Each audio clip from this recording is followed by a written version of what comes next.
istilahnya isunya juga isu politik masuk, isu apapun masuk, kemudian juga sering mengadakan seperti festival UMKM, kemudian ada yang baca puisi dan lain sebagainya itu juga sangat membantu, terutama di masa pandemi seperti ini ya Pak. Dan harapannya ke depan semoga nanti channelnya Pak Bambang itu bisa mengangkat isu-isu terkait terutama di daerah Jawa Tengah, karena saya sendiri orang Blora ya harapannya setiap ada isu yang hangat di Blora itu bisa diangkat, kemudian ya itu khususnya kemudian untuk umumnya juga menjadi istilahnya kalau ada masalah di Jawa Tengah itu syukur-syukur bisa menjadi solusi ketika nanti dimasukkan atau dibicarakan oleh Pak Bambang Sardono, karena saya yakin Pak Bambang ini adalah tokoh yang termasuk terkemuka di Jawa Tengah, sehingga kalau setiap ada masalah nanti Pak Bambang yang membicarakan, mungkin ada jalan yang untuk bisa menyelesaikan masalah itu.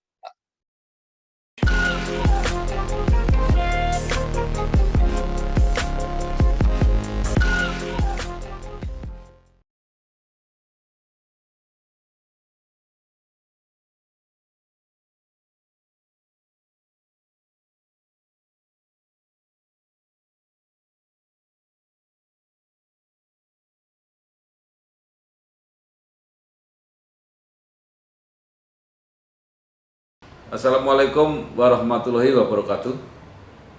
Waalaikumsalam warahmatullahi wabarakatuh. Bersama saya Bambang Sardono.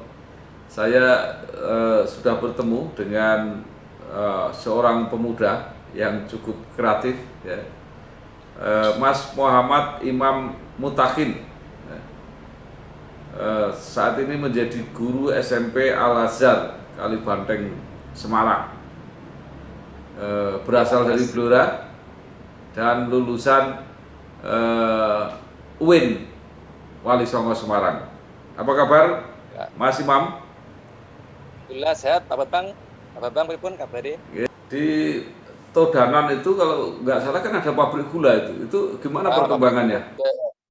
Kalau saya melihat ini juga baik, tetapi saya lihat, saya mendengar, ini disclaimer ya Pak, ini mungkin nanti yang tahu, dari pihak yang berwenang, kalau saya melihat sendiri, untuk, yang menanam tebu di daerah sini pun nggak terlalu banyak Pak. Jadi masyarakat masih banyak yang menanam, istilahnya padi, jagung, dan lain-lain, dan sepertinya nggak banyak juga yang menanam tebu. Tetapi, di daerah, beberapa daerah mungkin, di Todanan yang sebelah ada daerah lain yang yang bukan di desa saya mungkin banyak juga yang sudah mulai, menanam tebu karena adanya pabrik yang dekat dengan, daerah istilahnya seperti itu, Pak.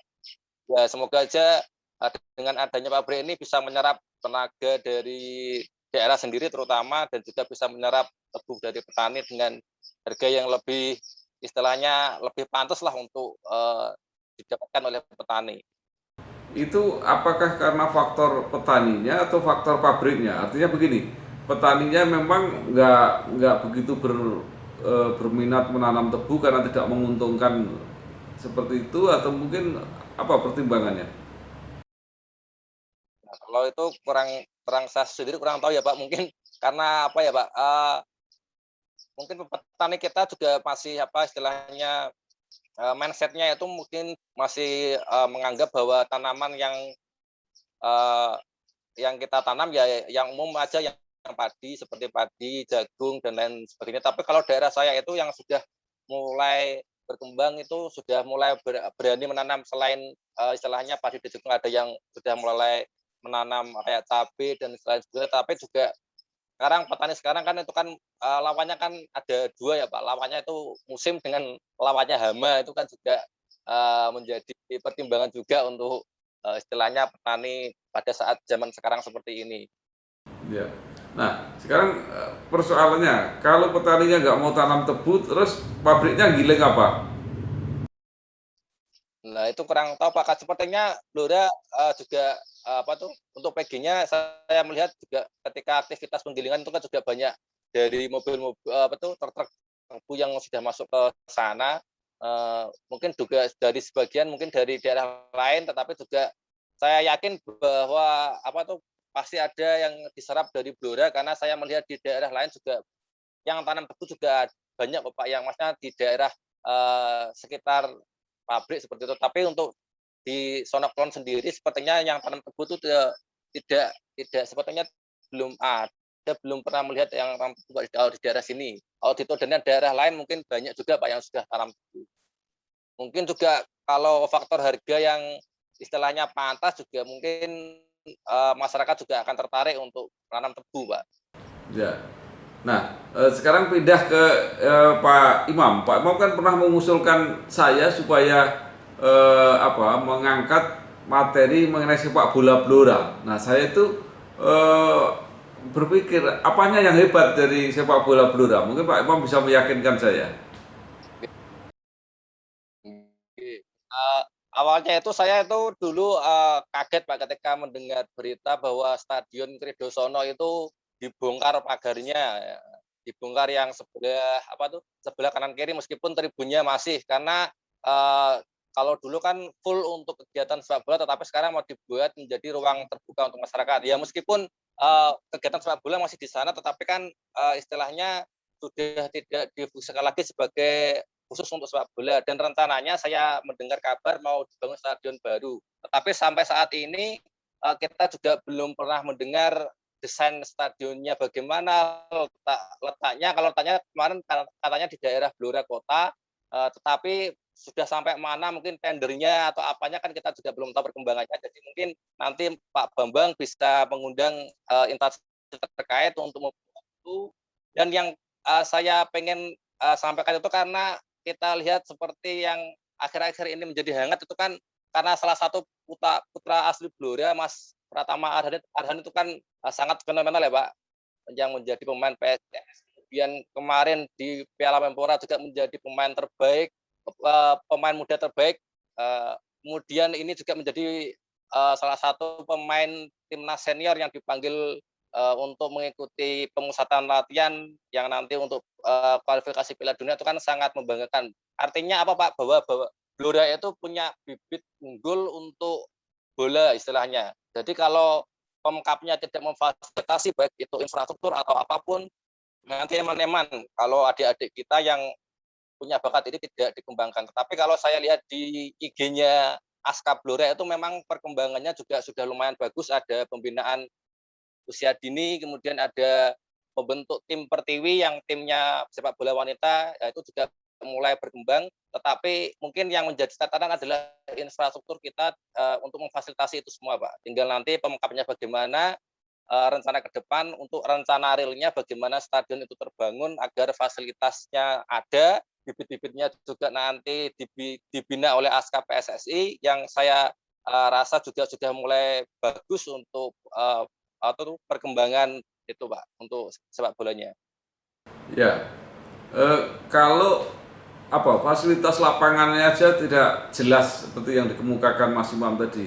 Bagaimana bisa lahir pesepak bola yang bagus sampai jadi pemain nasional?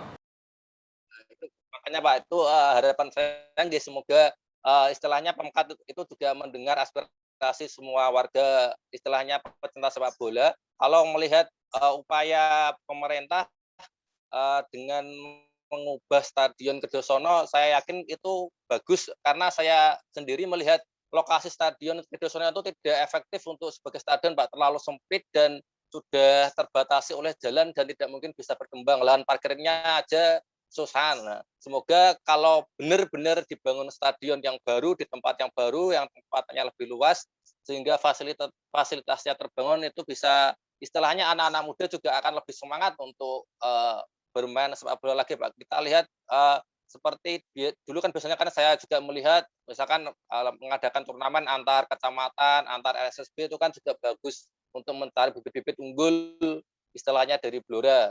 Sehingga tinggal kita menunggu fasilitas dari Pemkap apa yang akan diberikan kepada anak-anak muda Blora agar nanti bisa mengembangkan potensinya, syukur-syukur bisa menjadi pemain potensial seperti Mas Pratama Arhan seperti saat ini. Mungkin karena Arhan juga ini kan juga menjadi istilahnya pelecut semangat kita untuk membangun bahwa Blora ini sebenarnya ada bibit unggul yang layak untuk menjadi pemain yang sampai dipanggil menjadi pemain timnas gitu Pak. Ya, kalau sekarang ini di mana kalau lapangan yang paling bisa diandalkan di Blora? Kalau saya sendiri kurang tahu ya Pak untuk masalah lapangan, tetapi saya melihat yang paling sering digunakan itu ya yang di Cepu, yang lapangan apa itu, kemudian yang sering digunakan juga yang di Ridosona masih digunakan Pak, tetapi karena dibongkarnya itu sudah menjadi ruang terbuka. Kalau dulu kan memang khusus sepak bola. Kalau saya sendiri fasilitasnya tuh ya itu mungkin kalau lapangan-lapangan kecil di daerah itu kan juga sudah banyak. Itu juga bisa membantu juga untuk bibit-bibit yang terutama di daerah. Seperti di Todana sendiri itu juga ada tempat, ada 2 lapangan, 3 lapangan juga yang besar yang sering digunakan. Kemudian di Ngawen itu juga banyak lapangannya juga, tetapi yang untuk fasilitas istilahnya yang berstandar itu kan harus benar-benar diperjuangkan agar istilahnya Blora itu punya ikon untuk sepak bolanya itu, Pak. Ya, sekarang kita kembali ke apa komentar Mas Imam terhadap channel-channel, terutama channel Inspirasi Jawa Tengah ini. Sekarang tanggal 25 Mei nanti itu persis 1 tahun. Nah, mungkin Mas Imam ada saran apa supaya menjadi lebih baik dan apa sebenarnya dibutuhkan oleh masyarakat. Karena channel ini memang berbeda dengan channel-channel yang lain. Kita tidak sekedar ingin hura-hura biar yang nonton banyak gitu, tetapi kita pengen memberi makna, memberi sesuatu yang berguna kepada masyarakat, walaupun mungkin yang senang tidak banyak gitu. Monggo silakan, Kalau mungkin saya punya lihat saran. channelnya Pak Baut itu sudah sangat bagus, sudah istilahnya isunya juga isu politik masuk, isu apapun masuk, kemudian juga sering mengadakan seperti festival UMKM, kemudian ada yang baca puisi dan lain sebagainya itu juga sangat membantu, terutama di masa pandemi seperti ini ya Pak. Dan harapannya ke depan, semoga nanti channelnya Pak Bambang itu bisa mengangkat isu-isu terkait terutama di daerah Jawa Tengah, karena saya sendiri orang Blora ya harapannya setiap ada isu yang hangat di Blora itu bisa diangkat, kemudian ya itu khususnya kemudian untuk umumnya juga menjadi istilahnya kalau ada masalah di Jawa Tengah itu syukur-syukur bisa menjadi solusi ketika nanti dimasukkan atau dibicarakan oleh Pak Bambang Sardono, karena saya yakin Pak Bambang ini adalah tokoh yang termasuk terkemuka di Jawa Tengah, sehingga kalau setiap ada masalah nanti Pak Bambang yang membicarakan, mungkin ada jalan yang untuk bisa menyelesaikan masalah itu. Ya, ini kami sedang mengangkat isu mengenai usulan Ki Narto Sabdo menjadi pahlawan nasional. Memang belum tayang, tapi ini sedang kita gulirkan karena Pak Jaya Suprana itu mengajak kita mengusulkan Narto Sabdo sebagai pahlawan nasional. Jadi ya mudah-mudahan. Nah, Pak Mas Imam, mungkin masih ada hal lain yang ingin Mas Imam sampaikan. Ya mungkin secara teknik bagaimana penampilan ini kan juga kami belajar. Jadi mulai dengan seadanya ini channel ini. Ya, saya lihat ini juga sudah bagus Pak. Tapi sebenarnya saya kemarin juga berharap kalau suatu saat bisa istilahnya silaturahmi ke Pak Bambang, nanti biar bisa lihat studionya sebenarnya sudah bagus sekali, tampilannya semakin hari juga semakin bagus, tampilan video juga semakin bagus.